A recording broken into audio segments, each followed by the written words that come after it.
Worüber reden wir eigentlich? Dass du dich offensichtlich in mich verliebt hast. Ich mich in dich. Du denkst, ich habe mich in dich verliebt und ich denke, du dich in mich. Ist doch verrückt, oder? Ich werde erpresst. Jemand muss dieser Frau Einhalt gebieten. Was ist los mit dir? Hat Tanja dich dazu angestiftet? Nein, das war allein meine Entscheidung. Ich will, dass du mein Nachfolger wirst, Sebastian. Aber wenn du diesen Posten haben willst, musst du dich von Tanja trennen.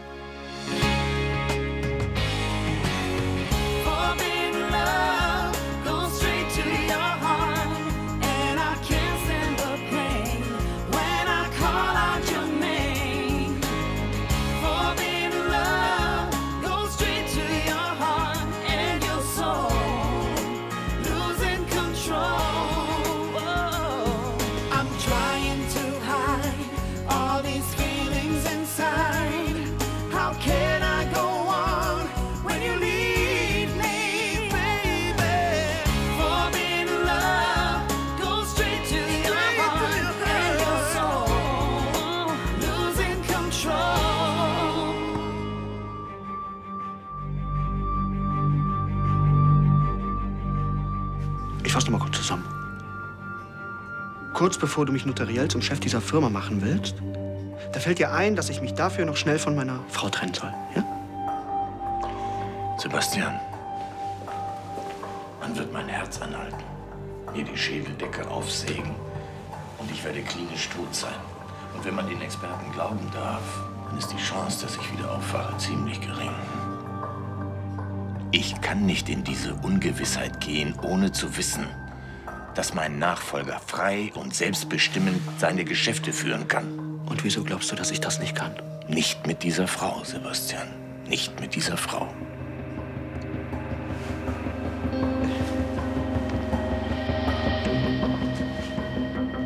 Hörst du dir eigentlich selbst noch zu? Ich meine, weißt du, was du von mir verlangst? Du musst dich entscheiden, Sebastian. Entweder Tanja oder der Geschäftsführerposten. Du hast die Wahl.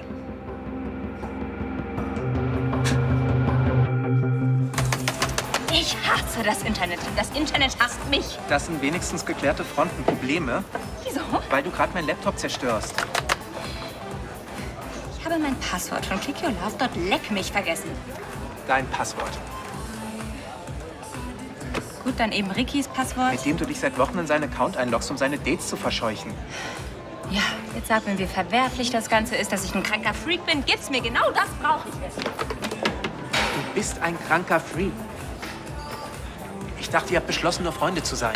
Haben wir auch. Und was willst du dann in seinem Account?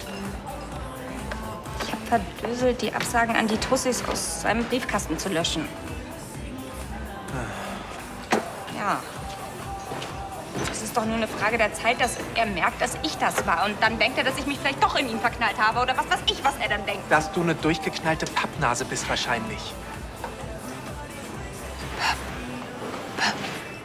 Pablito. Das Meerschweinchen? Ja!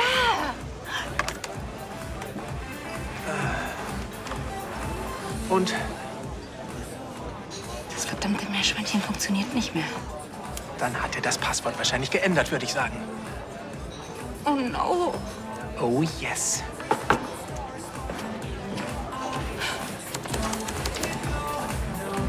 Das Blut deines Vaters wird für den Eingriff auf unter 20 Grad runtergekühlt. Und sein Herz? Hört in der Zeit auf zu schlagen. Darum haben wir auch nur maximal 60 Minuten zur Verfügung. Oh Gott. Der Eingriff ist riskant und ehrlich gesagt habe ich deinem Vater auch davon abgeraten. Aber er besteht darauf und möglicherweise würde ich an seiner Stelle genau dasselbe tun. Es ist seine einzige Chance. Er kann nur gewinnen. Der Spezialist, der deinen Vater ins hypothermische Koma versetzt ist. Geh nur ran. Ach so, ja. Hallo? Geht's um die Entwürfe für die Herbstkollektion? Könnt ihr vielleicht ein Wasser haben? Ja, natürlich. Mit oder ohne? Lieber ohne. Aber das hatten wir doch besprochen. Warum hast du eigentlich deinen letzten Termin bei Clarissa, bei Professor Helleberg nicht wahrgenommen? Ja, aber die Stoffe, die Wir sind... kennen uns seit dem Studium und sind uns gestern zufällig über den Weg gelaufen. Ich glaube, ich hatte Schiss. Obwohl ich in letzter Zeit alles dafür getan habe, meine Stimme nah zu schonen. Trotzdem befürchtest du, dass sich der Zustand nicht gebessert hat. Ich weiß ja, wie gering die Chancen stehen. Also wenn du möchtest, dann kann ich mir von Professor Helleberg die Ergebnisse schicken lassen. Wir gehen sie gemeinsam durch. Klarheit ist immer am besten. Sagen wir später auf der Station? Gut, ich komme. Aber sag Rebecca nicht. Sie hat im Moment, weiß Gott, genug Stress von allem. Sie kennt doch die Prognose. Ja, aber ich will nicht, dass sie einen Tag vor der OP ihres Vaters den Glauben an medizinische Wunder verliert, ja? Verstehe.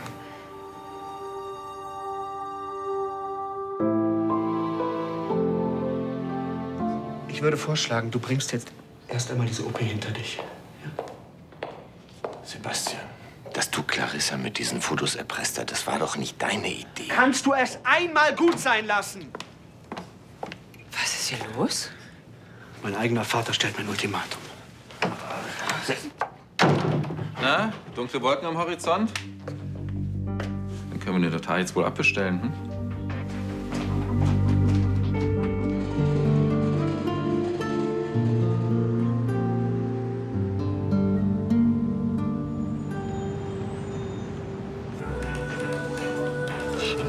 Ja, guten Tag.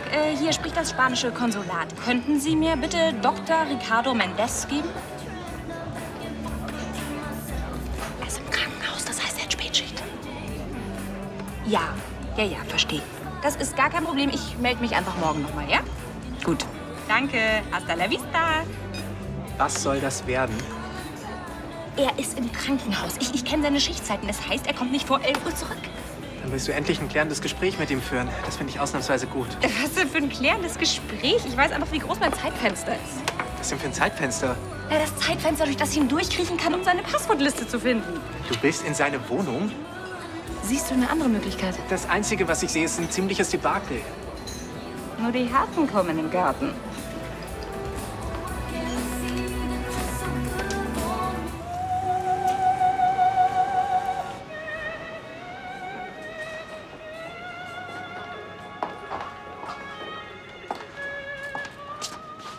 Marlene? Ich will nicht lange drum herum reden. Die Prognose von Professor Helleberg hat sich leider bestätigt. Von deiner Stimmbandentzündung sind Narben zurückgeblieben und dadurch sind deine Stimmbänder leider irreparabel geschädigt. Aber das verstehe ich nicht.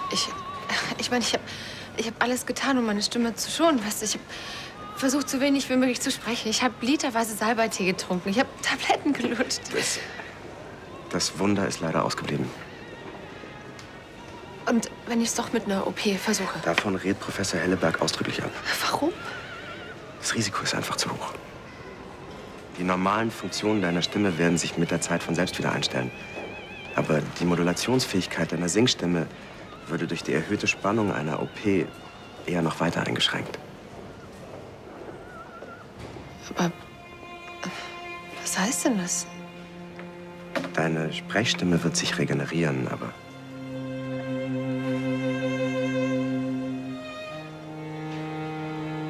meine Singstimme. du wirst nie wieder professionell singen können. Es tut mir leid.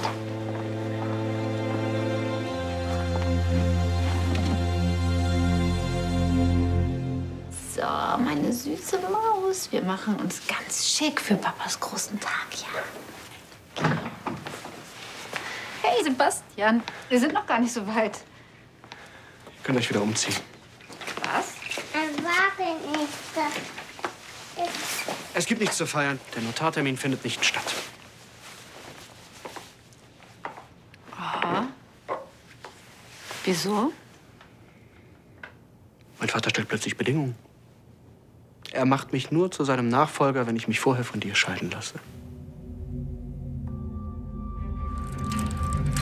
Und Sie sind sich sicher, dass Sie sich nicht verhört haben? Sebastian wird den Laden nicht übernehmen. Es sei denn, er reicht die Scheidung von Tanja ein. Eins muss man Ludwig lassen, wenn es drauf ankommt. Zieht er die Zügel an. Und Sebastian kriegt rote Flecken im Gesicht. Das ist ja fast schon klassisch. Eine Frau bringt den aufstrebenden Helden zu Fall. Glaubst du etwa, Sebastian hat versucht, Clarissa mit diesen widerlichen Fotos zur Aufgabe ihres Geschäftsführerposten zu zwingen? Niemals. Der Junge ist von Tanja manipuliert worden und das nicht zum letzten Mal. Ludwig, bitte. Morgen wirst du operiert und niemand weiß, Genau, niemand weiß, was morgen sein wird. Und deswegen muss ich die Sache heute klären. Es muss ja wohl irgendwie eine Möglichkeit geben, ihn umzustimmen. Sie können Emma wieder umziehen. Ja, komm mal mit. Wir müssen mal ins Umziehen gehen. Lässt du den Wagen los, bitte? Ja. Ja? Emma, geh kurz mit, ja? Er hat mir ein Ultimatum gestellt. Bis morgen. Der meint das wirklich ernst. Dann sprich doch noch mal mit Elisabeth. Ach, auf sie hört er doch genauso wenig wie auf mich. Dieser Mann ist wie in einem Tunnel.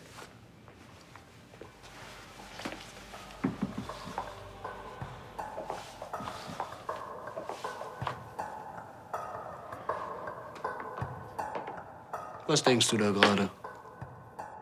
Drehen wir den Spieß um? Wie jetzt? Tun wir ihm den Gefallen. Lassen wir uns scheiden.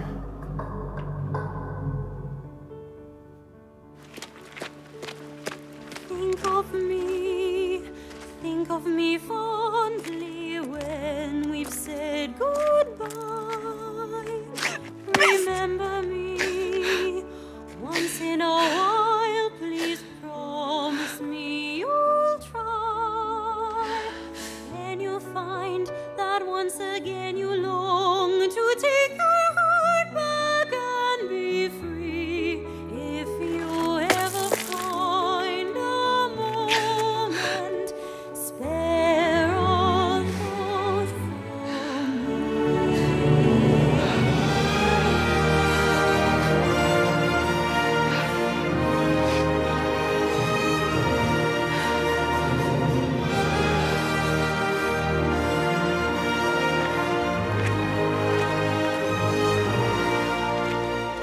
We never said our love was evergreen or as unchanging as the sea. But if you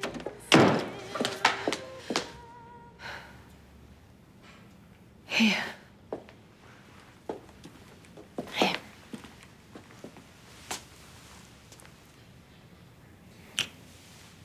Ich bin auch gerade erst vor 10 Minuten gekommen. Warst du so lange bei LCL? Ich bin rumgefahren, hab nachgedacht. Wann wird dein Vater operiert? Morgen. Rebecca, wenn ich irgendwas für dich tun kann. Ja, du könntest. Ich habe morgen so eine Anprobe mit Leonie für ihren ersten Videodreh. Ich glaube, da könnte ich moralische Unterstützung gebrauchen. Willst du den Termin nicht lieber verschieben? Ach, Tristan hat so rumgenörgelt, dass ihm die Zeit davonläuft. Da habe ich mich überreden lassen. Und wer weiß, vielleicht tut mir die Ablenkung auch ganz gut. Wenn du meinst. Und ich glaube, Leonie ist auch ganz froh, wenn sie jemand zum Händchen halten hat. Dieses nervöse Hühnchen. Aber sie hat einfach eine tolle Stimme. Hey, komm mal her. Du wirst auch wieder bald auf der Bühne stehen.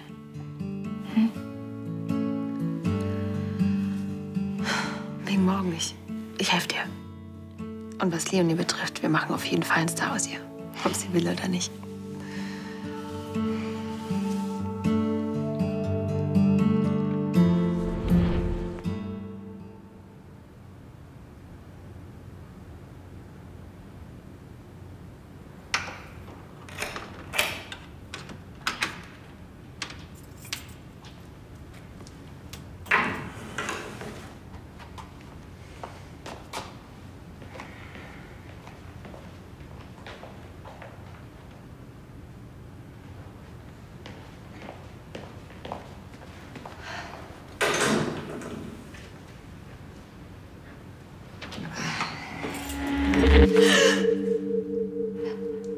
Gut, dass ich Sie treffe. Oh Gott, Sie sind meine Rettung. Wissen Sie, diese Unterlagen hätte ich eigentlich Frau von Anstetten bringen sollen.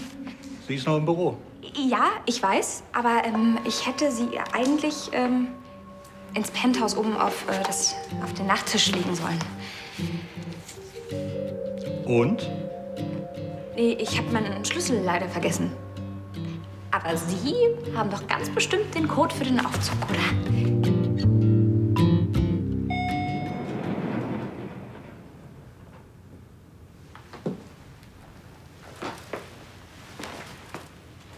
Yes.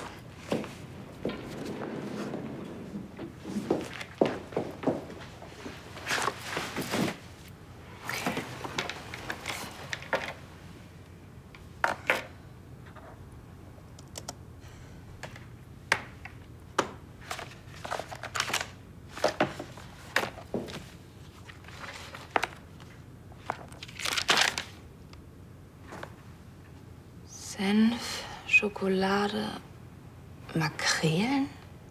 Ah, soll noch mal einer sagen, ich habe einen abartigen Geschmack. Kann ich dir irgendwie behilflich sein? Ich kann das erklären.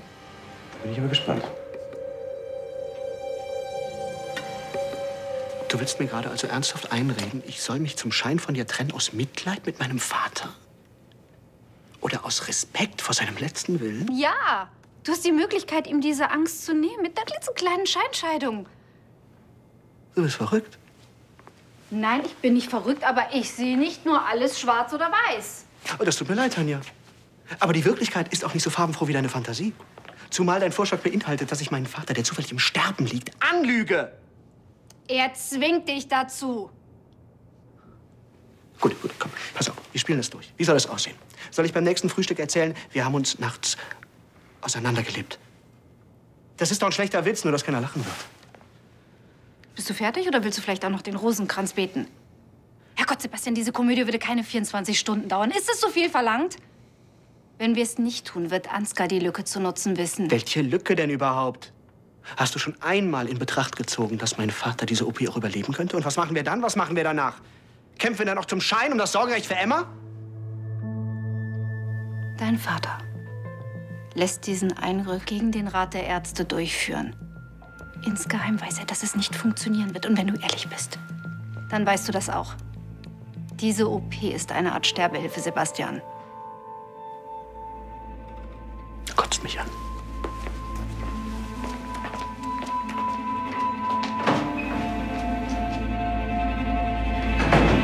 Wieso bist du überhaupt da?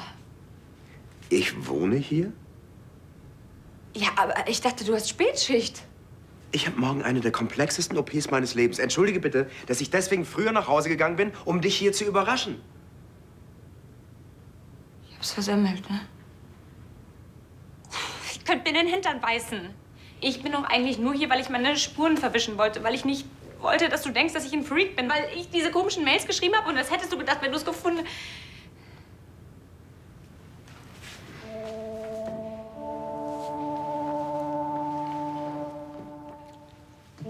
Ricardo, ich weiß, es war total daneben. Mann, ich wollte dir doch nichts Böses. Weißt du, das Ganze, das hat eigentlich überhaupt nichts mit dir zu tun. Du hackst dich in meinen Dating-Account, ja? Cancelst meine Dates. Vergraulst damit vielleicht die Frau meines Lebens. Brichst in meine Wohnung ein und das Ganze hat nichts mit mir zu tun. Willst du mich auf den Arm nehmen? Wie bist du überhaupt hier reingekommen?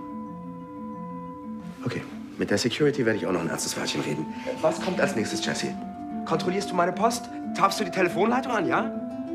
Warum gibst du nicht einfach zu, dass du scharf auf mich bist, anstatt hier so einen Aufriss zu veranstalten? Auf dich? Also jetzt bild dir mal bloß nichts ein. Ich bild mir überhaupt nichts ein. Du hast mich faktisch gestalkt, Jessie, und ich will wissen, warum. Weil ich Angst hatte, verdammt! Angst vor was?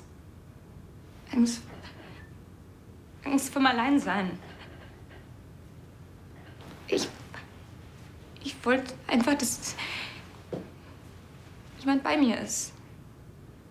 Wenn du dich mit diesen Frauen getroffen hättest, dann wann hättest du denn dann noch Zeit für mich gehabt? Geh. Ricardo,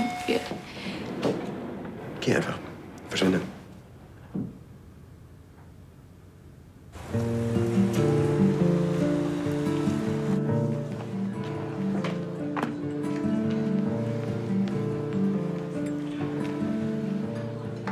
Ich würde mal sagen, diese Bar ist nicht groß genug für uns beide. Warum denn so feindselig? So, Danke. Lassen Sie mich raten. Ludwig fand es nicht besonders prickelnd, dass Sie mich mit diesen Schmuddelfotos unter Druck gesetzt haben. Und hat sie enterbt. Verschwinden Sie. Naja, ist ja auch kein Wunder, dass ein Vater sein Erbe nicht einem Sohn vermachen will, der von krimineller Energie betrieben ist. Machen Sie sich nichts draus. Wer sein Ziel verfehlt, formt seinen Charakter.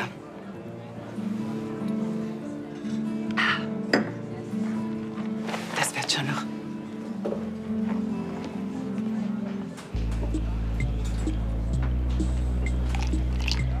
Noch ein.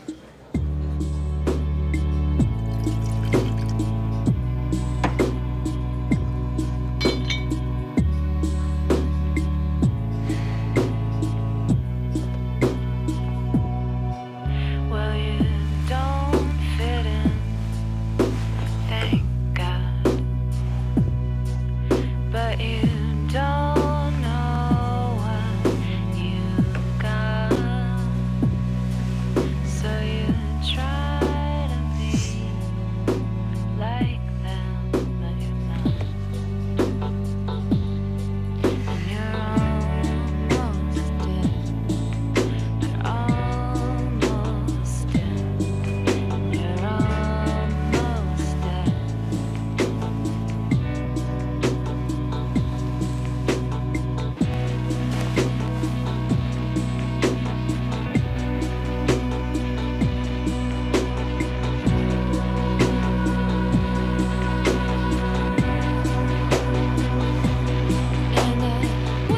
wish I Papa.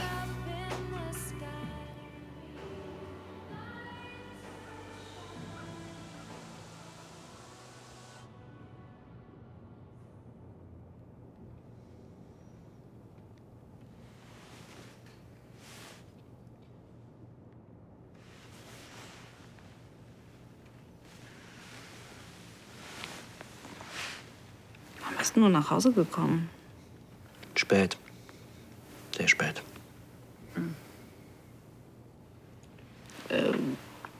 Alles okay mit dir?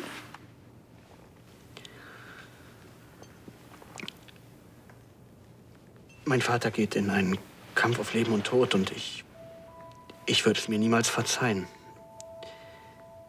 wenn ihm etwas zustößt, ohne dass wir uns vorher ausgesöhnt haben. Soll was bedeuten?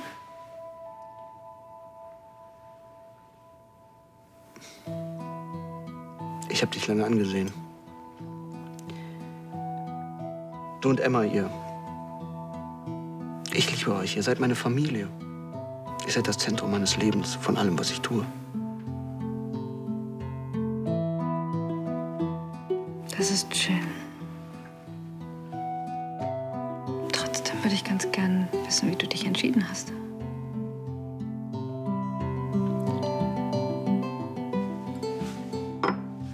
Ich habe mich entschieden, so zu handeln, wie es ein Sohn in dieser Situation tun sollte.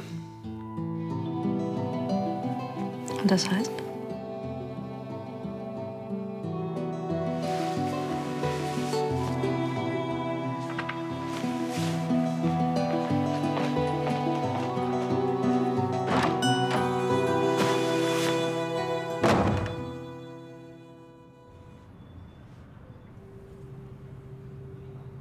She's so easy to fall for, but boy, she's so hard to hold. She looks Lass mich raten. Deine Aktion gestern ist volle Kanne nach hinten losgegangen. Ja, ich hab dir gleich gesagt, dass es keine gute Idee ist, einfach so seine Spar Bude dir deine schlauen einzusprechen. Sprüche, ja?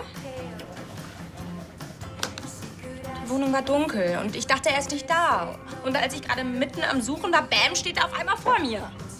Das nenne ich mal volle Kanne und mit Ansage gegen die Wand geknallt. Und jetzt denkt er, ich bin total gestört und will nichts mehr mit mir zu tun haben. Hat er das gesagt? Nein. Aber er hat was von Stalking und einer total kranken Aktion gesagt. Und er hat mich angeschaut, als wäre ich eine durchgeknallte Fremde. Ja. Sag mal, kannst du mir mal erklären, warum bei mir immer alles so mega kompliziert laufen muss? Ich wollte ihn einfach nur nicht als Freund verlieren. Ricardo kennt dich doch. Mann. Er weiß, dass du ein bisschen gaga bist und manchmal auch irgendwie eine verdrehte Logik hast, aber er mag dich und deswegen wird er dir auch nicht gleich die Freundschaft kündigen. Wenn doch? Keine Ahnung.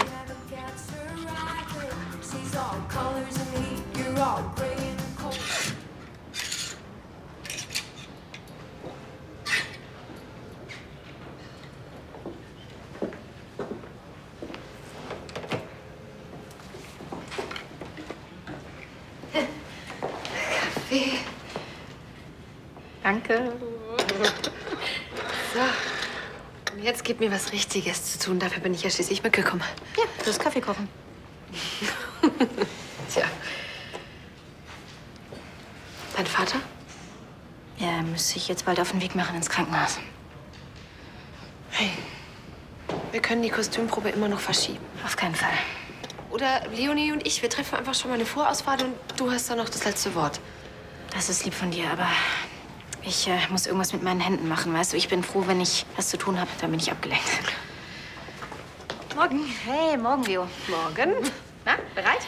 Von mir aus kann's losgehen. Gut. Ich habe dir hier schon ein paar Sachen hingehängt und ja, guck doch einfach mal durch, was dir gefällt, ja? Super. Ach, und das richtige Feeling.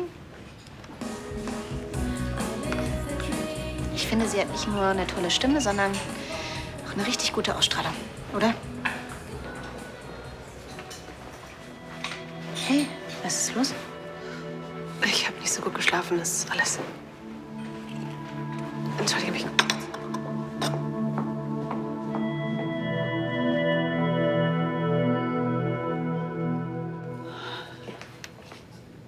Wie siehst du denn aus? Ich muss mit dir reden. Ja, ich lasse euch mal allein. Ja. Setz dich. Nicht nötig. Entschuldige, wenn ich ein bisschen desolat wirke. Ich habe die ganze Nacht nachgedacht. Whisky getrunken, danach Kaffee getrunken und... Das ist mir eigentlich egal. Hast du über meine Forderung nachgedacht? Ehrlich gesagt habe ich über dich nachgedacht. Über dein Leben. Was soll das? Zur eigenen Familie zu stehen. Das habe ich von einem großen Mann gelernt. Von dir. Ja? Du hast dein Glück gegen alle Widerstände verteidigt. Du hast dich für die Liebe zu unserer Mutter entschieden. Ein in den Augen der Familie völlig inakzeptables Dienstmädchen. Aber du hast zu ihr gestanden. Weil du gefühlt hast, dass es richtig ist. Weil es richtig war. Und genauso richtig ist es jetzt für mich.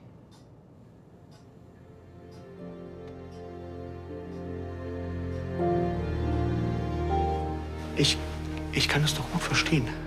Dass du besorgt bist, dass du Einfluss nehmen willst darauf, wie es mit der Firma weitergeht, wie es mit allem weitergeht. Aber du verrätst deine Ideale.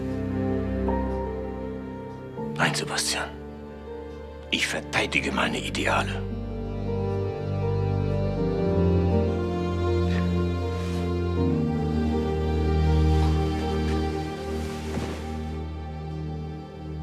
Wenn ich Clarissa von Anstedt mit ein paar lächerlichen Fotos unter Druck setze, dann ist das Erpressung. Aber wenn du mich zwingst, die Frau zu verlassen, die ich liebe, die Mutter meiner Tochter, dann... Was ist das dann? Es mag ja sein, dass du Tanja für die falsche Frau hältst. Aber ich werde diese Frau nicht verlassen. Für keinen Chefposten der Welt. Und weißt du warum? Eben weil ich an deine Ideale glaube.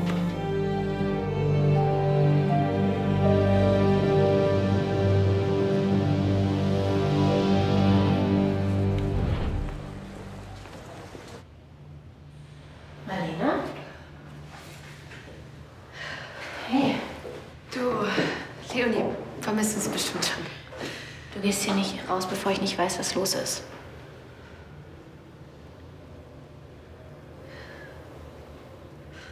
War so schön.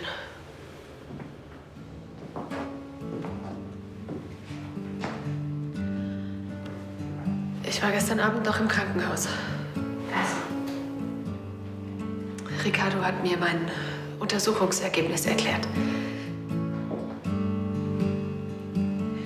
Jetzt habe ich die endgültige Gewissheit, ich werde tatsächlich nie wieder singen können. Marlene, warum hast du mir das heute Morgen nicht gesagt? Dein Vater wird heute operiert. Ich wollte nicht auch noch meine Probleme bei dir abladen. Ich komme schon klar.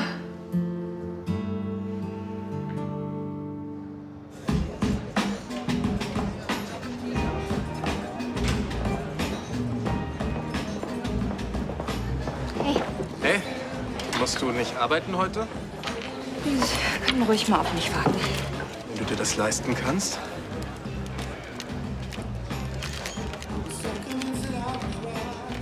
Ich muss mal aufs Klo. Und ich hätte keinen Cappuccino zu mitnehmen. Kommt sofort. Das Ding ist, man muss einfach über das ganze Chaotische drumherum hinwegsehen. Was dann? Dann merkt man, dass sie im Grunde genommen ein herzensguter Mensch ist. Ein herzensguter Mensch mit reichlich krimineller Energie. Ich gebe es ja zu, die Aktion mit dem Datingportal, die war wirklich eine harte Nummer. Passwörter knacken, private Dates manipulieren, einen Einbruch obendrauf, um die Sache rund zu machen. Ich könnte das anzeigen. Ich find's wirklich nicht lustig. Ja, ich habe ja auch versucht, dir das auszureden, aber du kennst doch ihren Dickkopf. Das Ding ist, sie tut das nicht, um dir zu schaden. Das macht's trotzdem nicht besser. Mann, du kennst sie doch. Sie stößt irgendwas an, dann wird eine Lawine draus und am Ende begräbt sie selbst und dann passiert halt sowas wie gestern Abend. Aber was soll ich jetzt machen, den Bernardiner spielen? Mann, sie weiß doch selbst, dass sie Mist gebaut hat. Sie ist doch nicht blöd. Das ist ihre Art, dir zu zeigen, dass du ihr wichtig bist. Du bedeutest dir was, eine ganze Menge sogar, und das ist ehrlich gemeint. Ehrlichkeit hat doch immer eine zweite Chance verdient, oder?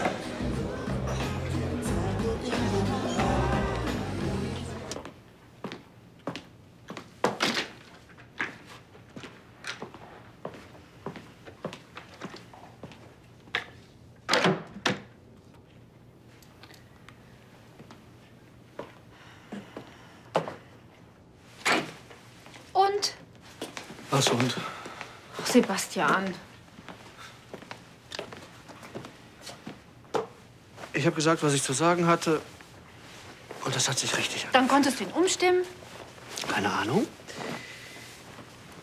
Ich habe ihm gesagt, dass ich aus ganzem Herzen hoffe, dass er überlebt und dass ich dich liebe.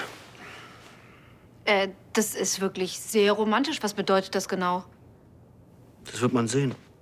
Ach ja, und was die Nachfolgerfrage angeht, da kam es zu keiner Entscheidung. Verdammt, Sebastian! Was? Deinem Vater wird in einigen Stunden der Schädel aufgeschnitten. Dann ist alles zu spät. Begreifst du das eigentlich nicht? Du hörst mir jetzt mal gut zu. Ich habe langsam genug von diesen ganzen strategischen Spekulationen, ob man sich scheiden lassen sollte, damit mein Vater denkt, er würde das Richtige tun, wenn er mich, und das wollen wir nicht vergessen, aufgrund einer verrückten Lüge an die Macht bringt. So kann und so will ich auch nicht leben. Du bist sowas von selbstgerecht. Hauptsache, deine absurden Ideale werden nicht angekratzt. Tanja, ich habe gerade da unten dafür gesorgt, dass meine Familie nicht zum Spielball machtpolitischer Spirenzchen wird. Spirenzchen? Die Tatsache, ob man Macht hat oder nicht, entscheidet über unsere Zukunft. Ich gehe duschen. Du bleibst hier.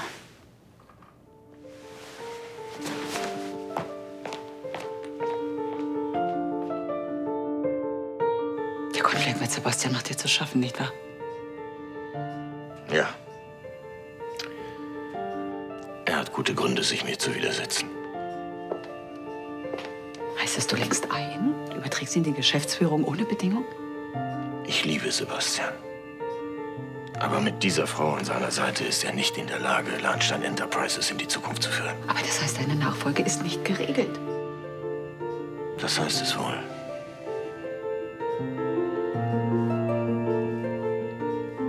Es ist Zeit, in die Klinik zu fahren.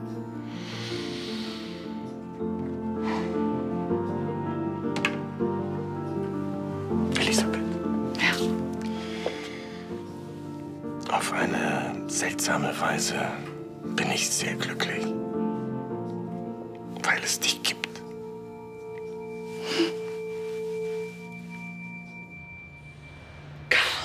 ist auch noch alles meine Schuld. Nein, das stimmt nicht.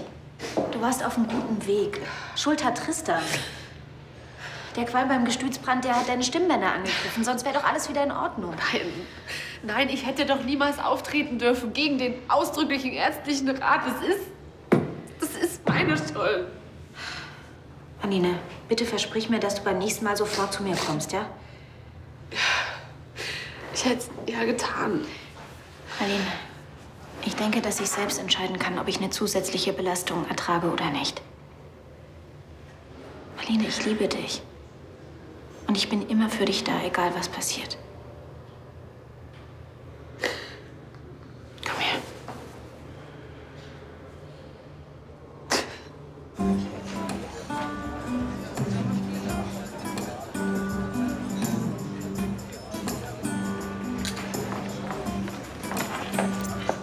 Wir sehen uns.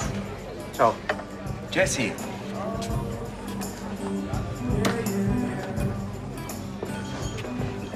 Nach der ganzen Aktion hätte ich 1000 gute Gründe, nicht mehr mit dir zu reden, nichts mehr mit dir zu tun haben zu wollen. Aber trotzdem versuche ich, dich zu verstehen. Ich will wissen, warum du das alles gemacht hast. Doch nicht nur aus Angst, alleine zu sein. Hast du wirklich solche Angst, dass ich mich irgendwann in irgendwen verlieben könnte und keine Zeit mit dir verbringe? Vielleicht. Scheiße, ja. Du willst wirklich nichts von mir wissen? Nein, ganz bestimmt nicht. Nach der Katastrophe mit Daniel, da habe ich doch eh keinen Bock mehr auf eine Beziehung. Aber du bist mir irgendwie echt wichtig geworden. Ich brauch dich. Ab und zu. Natürlich war diese ganze Aktion total bescheuert. Und es tut mir auch wirklich leid. Mir tut's auch leid. Also für dich.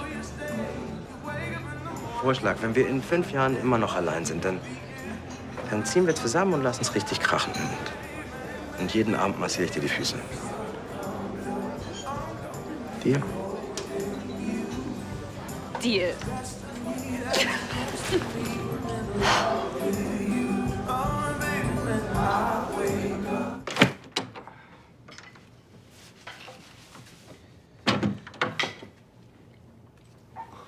Schon wieder? Sag bitte, dass das nicht wahr ist. Alles, worum ich dich gebeten hatte, war eine klitzekleine Notlüge, Sebastian. Ach, jetzt willst du mich auch noch erpressen. Entweder ich belüge meinen sterbenskranken Vater oder du verlässt mich? Oh Gott, warum musst du mal alles so schrecklich dramatisieren? Es wäre dabei um nichts gegangen. Nein, nur darum, dass ich dich liebe und dass ich gerne dazu stehen würde. Und wo stehen wir denn? Hm? Mal wieder in der 2. Reihe.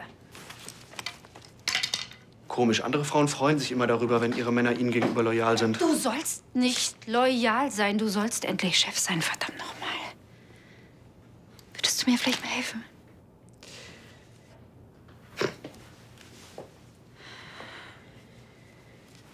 Sei nicht albern und pack wieder aus. Ich packe nicht aus. Ich gehe ins Hotel. Ich werde nicht für dich lügen. Ja, genau deswegen gehe ich. Tanja, wenn du jetzt abhaust, Dann? Dann brauchst du nicht wiederzukommen.